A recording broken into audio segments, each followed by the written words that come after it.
এতিয়ালৈকে আমি প্ৰায় 90 লাখ টকা আমি 4,000কৈ অধিক ব্যক্তিও আমি অলৰেডি এতিয়া চেক কাটা হৈ গ'ল, তেওঁলোকৰ আমি দিয়া হৈ গ'ল। লগতে যিবিলাকৰ ওচৰত পাজৰে কাম কৰিছে, লেবাৰ ষ্টেট, নাগালেণ্ড, কহিমা এইবিলাক কাম কৰা মানুহ আছে, তেওঁলোকৰ কাৰণেও আমি কাৰ্বি আংলং অট'নমাছ কাউন্সিলৰ তৰফৰ পৰা আমি সহায় কৰিছোঁ। আৰু আমি অনুৰোধ কৰিব বিচাৰোঁ আপোনালোকৰ ছ'চিয়েল মিডিয়াৰ জৰিয়তে যে আমাৰ প্ৰধানমন্ত্ৰী নৰেন্দ্ৰ মোদী ডাঙৰীয়া তেখেতে অহাকালি 9টা বজাত অহাকালি আবেলি 9টা বজাত 9 মিনিটৰ কাৰণে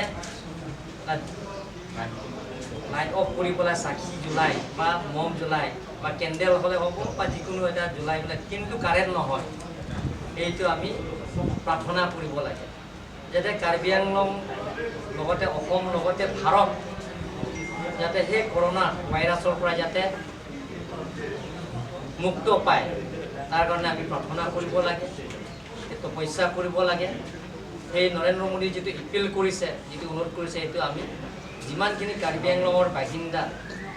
ছ'চিয়েল অৰ্গেনাইজেশ্যনৰ পৰা আৰম্ভ কৰি ষ্টুডেণ্ট অৰ্গেনাইজেশ্যনৰ পৰা আৰম্ভ কৰি চিভিল অৰ্গেনাইজেশ্যন আৰু আপোনালোকক মিডিয়া সকলোকে মই অনুৰোধ কৰিছোঁ যাতে নৰেন্দ্ৰ মোদী যিটো ৰিকুৱেষ্ট অনুৰোধ কৰাটো সেইটো যাতে মানে, তাৰ কাৰণে আমি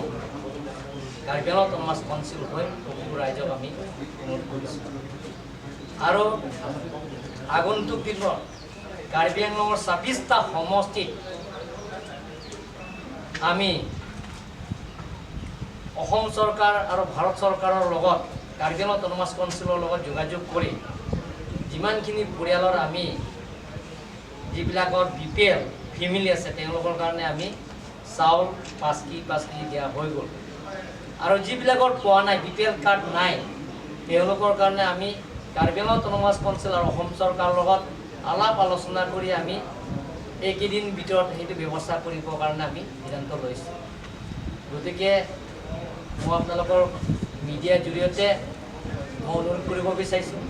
যে কাৰ্বি আংলঙত যিমানখিনি বাসিন্দা যাতে ছ'চিয়েল ডিষ্টেঞ্চটো থাকিব লাগিব।